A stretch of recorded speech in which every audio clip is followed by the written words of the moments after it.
कई बार भगवान हमारे रिश्ते खुद तोड़ देता है ताकि कोई हमारी जिंदगी खराब ना कर सके। दुनिया में सबसे खुश वही लोग हैं जो ये जान चुके हैं कि दूसरों से किसी भी तरह की उम्मीद करना बेकार है। जिंदगी में थोड़ा दुख भी जरूरी है। हमेशा सुख ही मिलता रहेगा तो आप कभी जिंदगी में आगे नहीं बढ़ पाओगे। ये गलत सोच है इंसानों की कि एक अकेला इंसान क्या कर सकता है।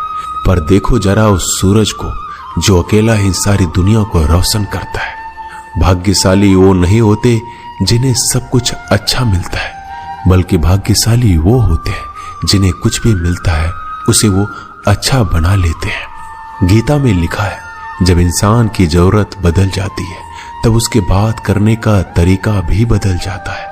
फायदा सबसे गिरी हुई चीज है, लोग उठाते ही रहते हैं। हारता वो है जो शिकायत बार बार करता है और जीतता वो है जो कोशिश 1000 बार करता है। जिस इंसान को हम बेहद प्यार करते हैं वही इंसान हमारा सबसे ज्यादा फायदा उठाता है, क्योंकि वो इंसान जानता है कि हमारी कमजोरी क्या है। इतने समझदार बनो कि किसी को माफ कर दो, लेकिन इतने बेवकूफ मत बनो कि धोखा देने वाले पर दोबारा विश्वास कर बैठो। उम्मीद मत छोड़ना, कल का दिन आज से बेहतर होगा। जिंदगी में उस लेवल तक पहुंच जाओ कि लोग आपको खोकर पछताए। जीवन में कभी भी किसी से अपनी तुलना मत कीजिए। आप जैसे हो सर्वश्रेष्ठ हो, क्योंकि ईश्वर की हर एक रचना सर्वोत्तम होती है। खुद को किसी से कम समझना ईश्वर की रचना का अपमान है। इंसान का मन ही उसका सबसे बड़ा दुश्मन और उसका सबसे बड़ा दोस्त होता है। यदि मन आपसे जीतता है तो आपका दुश्मन बन जाता है, और यदि आप मन से जीतते हो तो आपका सच्चा दोस्त बन जाता है। यदि कोई आपको नजरअंदाज करे तो बुरा मत मानना, क्योंकि लोग अक्सर अपनी हैसियत के हिसाब से चीजों को नजरअंदाज करते हैं। उन लोगों के पीछे कभी मत भागना जिन लोगों को आपकी कोई परवाह नहीं। श्री कृष्ण कहते हैं, गलती हर इंसान से होती है, लेकिन गलतियां सुधारता वही इंसान है जो दिल का साफ होता है और रिश्तों को खोना नहीं चाहता। जिंदगी का सबसे बड़ा थप्पड़ किसी से की गई उम्मीद मारती है। कभी कभी इंसान ना टूटता है ना बिखरता है, बस हार जाता है, कभी खुद से तो कभी किस्मत से तो कभी अपनों से। हर जिंदगी में खुद को समय जरूर दें, क्योंकि पहली जरूरत आप खुद हैं। याद रखना कि जरूरत से ज्यादा अच्छे बनोगे तो जरूरत से ज्यादा इस्तेमाल किए जाओगे। रिश्ते चाहे कितने भी बुरे हो उन्हें कभी मत तोड़ना, क्योंकि गंदा पानी प्यास बुझाने के काम नहीं आता, पर आग बुझाने के काम जरूर आता है। जमाना जब भी मुश्किलों में डाल देता है तो परमात्मा हजारों रास्ते निकाल ही देता है। विश्वास करने वाले से ज्यादा बेवकूफ विश्वास को तोड़ने वाला होता है, क्योंकि वह सिर्फ एक छोटे से स्वार्थ के लिए एक अच्छे इंसान को खो देता है।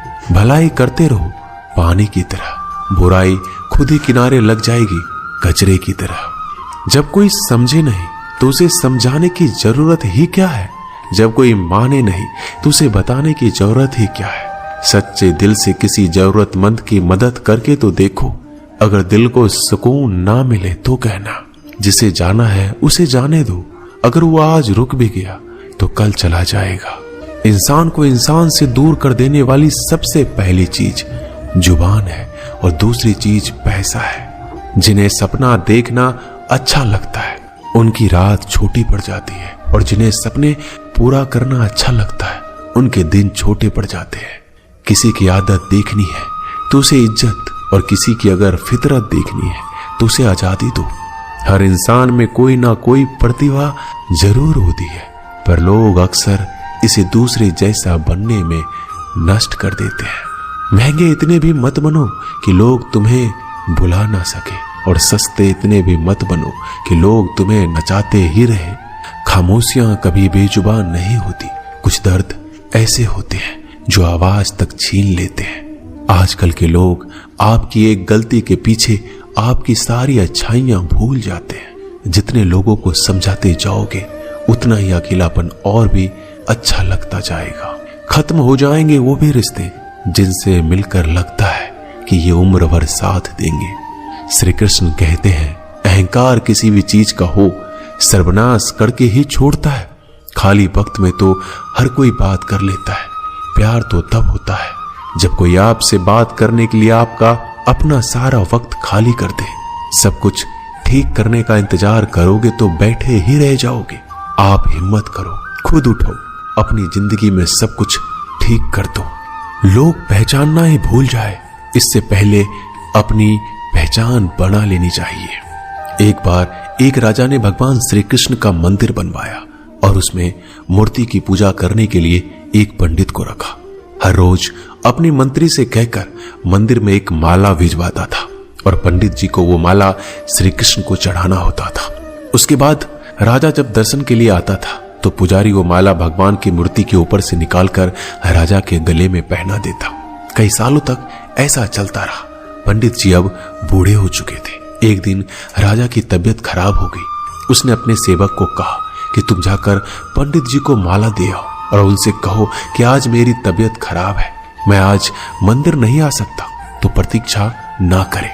फिर राजा का सेवक वो माला लेकर पुजारी के पास गया और पूरी बात बता दी। पुजारी जी ने वो माला मूर्ति को चढ़ाई और सोचने लगे, इतने सालों से ये परंपरा चली आ रही है, लेकिन मैंने कभी भगवान का माला उतारकर खुद नहीं पहनी। शायद आज भगवान की यही इच्छा है कि ये माला मैं पहनूं, इसलिए भगवान ने आज राजा को नहीं भेजा। इसलिए आज अच्छा मौका है, ये माला मैं निकाल कर खुद पहन लेता हूं। फिर उस पंडित ने भगवान की मूर्ति से माला निकाल कर खुद पहन ली। इसी बीच राजा का सेवक दौड़ के पंडित के पास आया और पंडित जी को कहने लगा कि राजा जी को ठीक नहीं लग रहा है, उनकी तबीयत और बिगड़ गई है, इसलिए अब वो प्रभु के दर्शन करना चाहते हैं। वो आ रहे हैं, उनकी सवारी जल्दी अभी मंदिर में आएगी। उन्हें लगा कि ये परंपरा कहीं टूट ना जाए, इसलिए वो आज भी मंदिर में आ रहे हैं। जब पंडित जी को इस बात का पता चला तो उन्होंने फटाफट माला अपने गले से उतारी और जाकर फिर से भगवान की मूर्ति को चढ़ा दी। फिर कुछ देर बाद राजा वहां आए और रोज की तरह पंडित जी ने भगवान के ऊपर से माला निकाली और राजा को पहना दी। अब राजा ने उस माला को देखा तो उस माला में एक सफेद बाल नजर आया। राजा ये समझ गया कि ये बाल पंडित का है। राजा ने पुजारी से पूछा, क्या ये माला आपने पहनी थी? इसमें सफेद बाल कहां से आया? यह सुनकर पुजारी जी घबरा गए। उन्हें लगा अगर मैं सत्य बता दूं तो राजा मुझे दंड देंगे, इसलिए वह पुजारी ने कहा, यह बाल तो श्री कृष्ण का है। राजा को सुनकर बहुत ही गुस्सा आया। उसने कहा, तुम झूठ बोल रहे हो, भगवान के बाल सफेद कब से होने लगे? राजा ने कहा, मैं फिर कल आऊंगा और श्रृंगार के समय देखूंगा कि उनके बाल सफेद है या काले। अगर बाल काले निकले और सफेद नहीं निकले तो आपको कल ही मृत्यु दंड दिया जाएगा, क्योंकि आपने मुझसे झूठ बोला है। राजा ये कहकर वहां से चला गया। इधर पुजारी भगवान के चरणों में गिरकर रोने लगे कि हे प्रभु, मुझे माफ कर दीजिए, मैं लोभ में आ गया था, मुझे लगा मुझे ये माला पहन लेनी चाहिए, मुझे बचा लीजिए, नहीं तो कल राजा मुझे मार देगा। वो पुजारी पूरी रात भगवान के चरणों में गिरकर रोने लगा, विनती करने लगा कि प्रभु मुझे बचा लीजिए। अगली सुबह राजा मंदिर पहुंचा। राजा ने भगवान की मूर्ति के ऊपर से मुकुट निकाला और उनके बाल देखे। राजा चौंक गया क्योंकि भगवान की मूर्ति के ऊपर सफेद बाल थे। राजा ने सोचा ये पुजारी की कोई चाल है, इसने मौत की सजा से बचने के लिए भगवान के बाल सफेद कर दिए हैं। राजा यह बाल असली या नकली इसकी जांच करने के लिए बाल तोड़ने लगा। जैसे ही राजा ने कुछ बाल तोड़े तो मूर्ति में से खून की धारा बहने लगी। राजा भगवान के चरणों में गिर गए और क्षमा मांगने लगे और रोने लगे, कहा मुझे माफ कर दीजिए। तभी मूर्ति से एक आवाज आई, राजा तूने सिर्फ मुझे मूर्ति माना, इसलिए मैं तुम्हारे लिए सिर्फ एक मूर्ति हूं। लेकिन पुजारी ने मूर्ति में साक्षात भगवान देखा, इसलिए मुझे मेरे भक्त की रक्षा करने के लिए मेरे बाल सफेद करने पड़े और खून की धारा बहानी पड़ी, ताकि मैं समझा पाऊं कि जहां भाव है वहां भगवान है।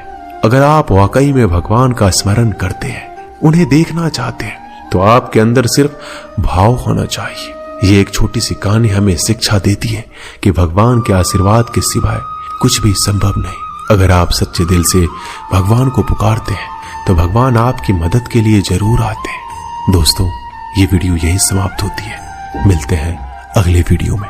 तब तक के लिए अपना ख्याल रखिएगा। जय श्री कृष्णा।